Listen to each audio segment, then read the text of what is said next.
All right, what do you do when you've got a long-term listing lead? You got somebody who wants to sell their house in like 6 months, maybe 9 months, right? They're real, they're gonna sell, but they're a ways out. What do you do when you get that person on the phone? Well, today I'm gonna answer that. I'm gonna tell you how we do our 2-step listing appointments to make sure that we convert more listing appointments into actual listings. Hey, my name is John Glutch. I'm the team leader of the Glutch Group, and our team sells like 700 houses a year. So we get a lot of tries at these listing appointments, and I've done many of them myself.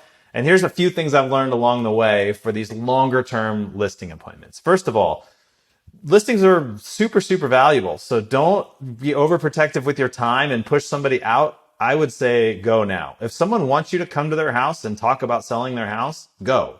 It's just too valuable of an opportunity to kind of go, no, let's just talk when it's closer to your time. Like, no, get over to the house, build some rapport, build some connection with this person, and answer their questions, that kind of thing. So it's important to go now to start building that rapport, but there are a couple critical things you have to do during that appointment and a few things that you must absolutely not do when you go on that first appointment. So let me talk through those. So we call these a 2-step listing appointment. The first step is build rapport. So here's a couple goals for you. Build rapport.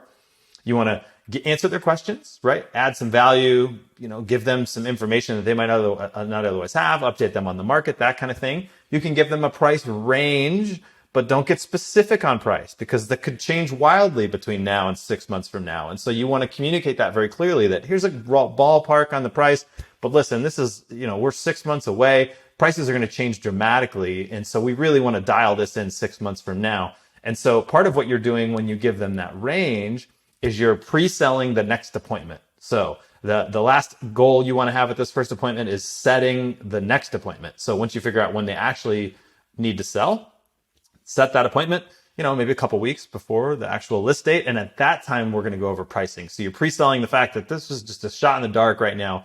To really get dialed in, we're going to have to wait till closer to your date. The other thing you don't want to do at this appointment, you can give them some ideas on how to get their house ready for sale. That's kind of one of the reasons you're there, is to help them kind of get the ball rolling.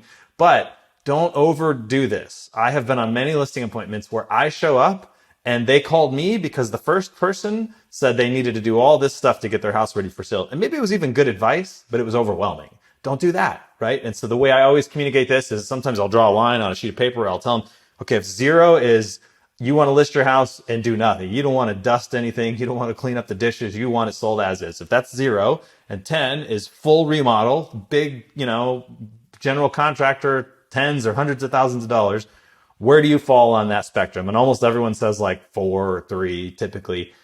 Now, what you want to do is even revise your recommendations down a few grades from that. So if they say 5, I would give them advice for like a 3 because people overestimate what they really want to do and you don't want to overwhelm them. So if they give you, say, 3, you give them some simple things, clean up the house, declutter, maybe you pack some things up, put it in storage, whatever. Keep it simple, right? Simple, simple, simple. If they go bigger, maybe you have a real conversation about what kind of finances they have to do that, what their plan is for a big remodel, etc. But most people want to keep it pretty simple, so don't overwhelm them with all these crazy ideas.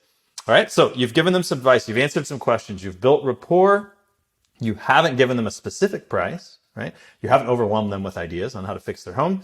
And now you absolutely must set the second appointment. Just get it on the calendar. Even though we all understand this is 4 months down the road, whatever, still set the appointment. I set my dentist appointment 6 months out, right? You can do this with the house. Hey, let's just put it down right now. We'll reconnect as the date gets closer, but let's get something on the calendar. Make sure that we have that time free because we're going to need to evaluate your specific price. And also what I want to do when I come back over is walk through how this whole process works. Explain how it works working with my team, what we do to get the house listed, what to do when people come see the house. I don't want to bore you with all that right now. So we'll make sure we go over that as the time gets closer. So that's what you're setting the second appointment for, is price. And then that's when you'll actually do your listing presentation. You walk through whatever your presentation is.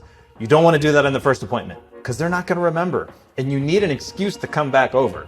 So never, never, never do the listing presentation until you're actually ready to go. They're ready to sign a document. They're ready to get going. So that's the 2-step listing appointment. Hope that helps you to convert more listings and not overwhelm your sellers. Have a great day. Thanks.